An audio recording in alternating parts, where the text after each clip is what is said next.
Romanized, African of equestrian rank, but his mother was Italian and related to a prominent Roman family. Though his own immediate family was not particularly influential, his father apparently never held political office, he had two cousins back in Italy, Uncle Publius and Uncle Gaius, who would both serve as consuls during the reign of Antoninus. Gaius Septimius Severus in particular would be the bridge young Lucius used to cross over from obscurity to prominence. The details of his youth are not particularly well known, but he was educated as much as a minor provincial family could afford, and by the time he was 17, his expressed interest in making more of himself than his father had led Uncle Gaius to recommend him to the new emperor, Marcus Aurelius. But despite the endorsement, giving some young provincial a special leg up wasn't on Marcus's to-do list at the time, and so Severus languished in a sort of limbo, waiting patiently to reach the minimum age to serve as quaestor, when it was hoped that Marcus would appoint him to office and simultaneously enroll him in the Senate. And this obviously did not mark him for greatness, as most men destined for the purple had all these age requirements waived and had already served as consul by now. But then again, Severus wasn't aiming to be emperor, he was simply shooting for prominence.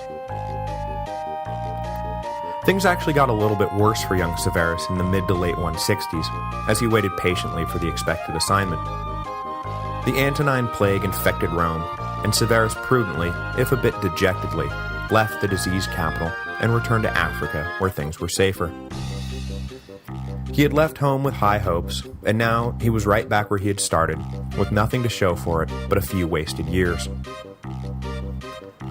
But the plague, which seemed like it might be the final nail in the coffin of whatever grand ambitions Severus secretly harbored for himself, actually turned out to be the defibrillator that brought those ambitions back to life. In addition to being a human tragedy of enormous proportions, the plague had the practical effect of creating many a vacancy in the imperial government.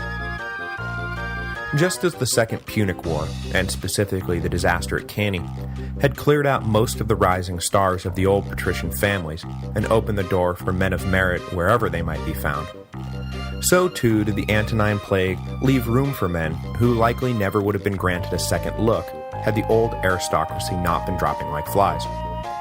I think Pompeianus benefited from these conditions, Pertinax certainly rose higher than he otherwise would have, and young Severus, nobody provincial, would soon find his application for membership in the Senate readily granted, and important business happily heaped upon his shoulders.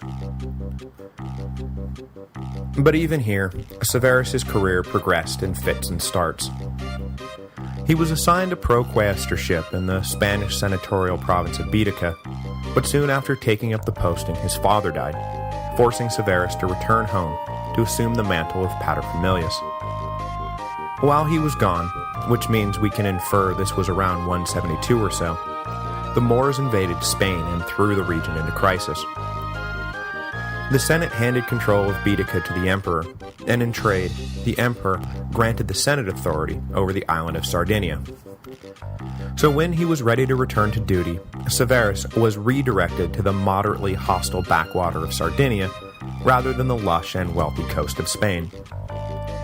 But Uncle Gaius still saw promise in the young man, though it should be admitted he was not quite so young anymore. He was serious and dedicated, and so when Gaius Severus was assigned the proconsulship of Africa, he picked his younger cousin to serve on his staff. In 175, the now 30-year-old Severus married a local African girl, and though they were married 11 years, she would die in 186, no children resulted from the union. Around that same time, he was the recipient of imperial favor, and appointed to serve as one of the now entirely honorary tribune of the plebs back in Rome. For the decade that followed, he would find him signed to key political and military posts across the empire, mostly in Spain and Gaul. When Commodus succeeded his father, Severus was close enough to the imperial family that Commodus trusted him, without being so close that Commodus felt threatened by him. Shortly after Lucilla's failed plot to kill her brother, though, Severus did temporarily fall from favor, when he botched, perhaps intentionally, the job of tracking down one of the conspirators who had fled east. But this was a minor blip on Severus's now firmly established record, and before too long, he was called back into service. In 186, Severus's first wife died, and he set himself to finding a new partner.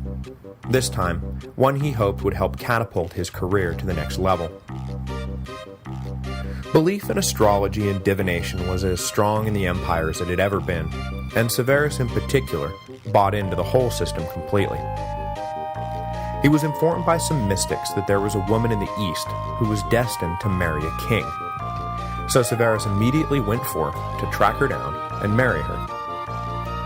The woman in question was a Syrian named Julia Domna, who was descended from a line of kings established by Pompey during his initial political reorganization of the East in the 60s BC.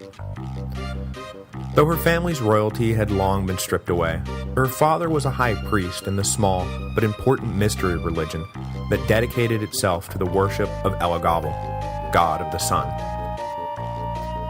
Severus talked his way into an engagement with the woman who was destined to marry a king, and in the summer of 187, the two were wed. The marriage would prove to be a happy and fruitful one. Julia would go down as one of the more beloved empresses of all time, and apart from earning praise for her intelligence, wit, and political savvy, she was also a tireless promoter of the arts, philosophy, and poetry. Though she did her best to stem the tide, her work was largely a losing battle against a Greco-Roman culture that had stagnated and felt content to worship past masters rather than cultivate their generation's own voices. In 188, Severus's first son, Lucius Septimius Bassianus, was born, and in 189, a second son, Publius Septimius Geta, followed. Though the elder son would be known during his own life as Lucius, we know him today by the nickname that was rarely uttered in his presence, but which I'll use to refer to him from here on out, Caracalla. The feud with his younger brother Geta, the means by which he resolved said feud, and the tyrannical regime he subsequently oversaw following his father's death would become the stuff of legend, and Caracalla provided most, but not all of the reasons we usually call the Severan dynasty, the troubled Severan dynasty. Before we move on from Severus's growing nuclear family, though, I should mention that his new sister-in-law, Julia Maesa, will soon become a major player in her own right. It was her young grandsons, whom we know as Elagabalus and Alexander Severus, who will round out the ill-fated Severan dynasty. Both 14 at the time of their respective ascensions, Julia Maesa will wield considerable influence behind the scenes, and in her heyday was the most powerful Roman woman the empire had ever seen since the time of Agrippina. His family growing happily and rapidly, though what it grew into was an entirely different story, Severus finally received that bright feather political men still strove to put in their caps, despite its ultimate irrelevance, by being named consul in 190. As you'll recall, though, his consulship was even more irrelevant than most, his naming coming as it did in the middle of Cleander's scandalous list of 25 for the year. The following year, Severus was assigned to the key governorship of Pannonia, which brings us back to where we just began.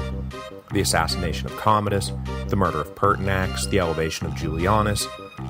Severus was willing to accept Pertinax, and so kept his men in check during what had to be at least a slightly chaotic period following Commodus's demise. But Julianus was not to be accepted, nor tolerated, nor even resigned to. Julianus was to be removed. Severus entered Rome in June 193 as the acknowledged master of the Roman Empire, king in all but name, just as the oracles had predicted.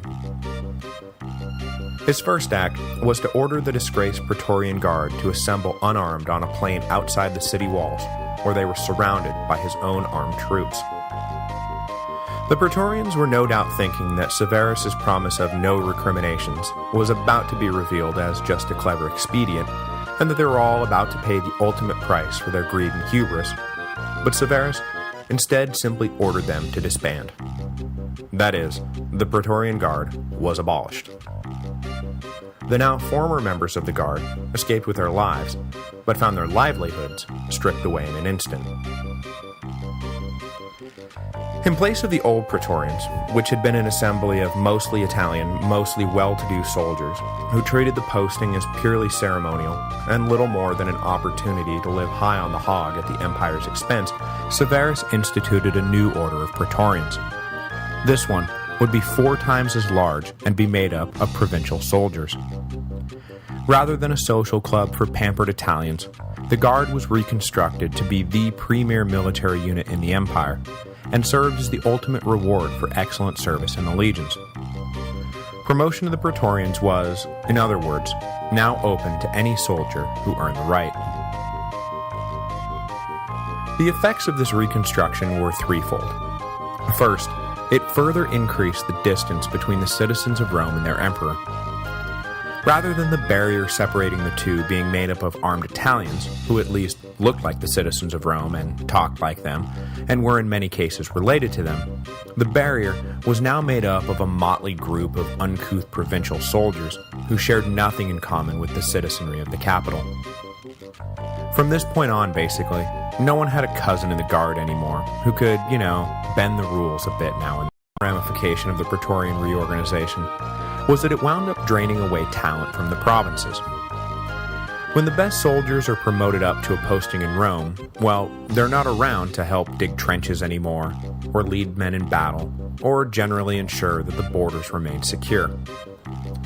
Though only one of many factors that led to the disastrous barbarian invasions of the next century, it certainly didn't help that all the best men were stationed in Rome rather than on the Danube when the Goths came calling. Finally, when the old Guard was disbanded, they took with them the last few Italians still serving in uniform. The Roman legions were now no longer, in any sense, Roman legions. From here on out, wherever you looked, you saw foreign faces under those helmets. The Romans themselves were now content to let others do the fighting for them. This abandonment of their martial heritage is high on the list of potential reasons why the Western Empire ultimately fell. But as of yet, these reorganizations were still just a glimmer in Severus's eye. He had been recognized by the Senate and the Praetorians, but so what? So had the late Didius Julianus. Pescennius Niger was still in Syria, still in control of the resources of the Eastern Empire, and still showing every indication that he was planning to become emperor himself. Claudius Albinus was temporarily sated, but Severus knew that Albinus would not be so docile when the new emperor revealed his plan to double-cross his supposed heir, and instead name his sons Caracalla and Geta co-Caesars. Next week, Severus will face down his two rivals in a three-way battle for power that will finally unlock the Pandora's box of civil war that the Romans had successfully kept shut for 125 years.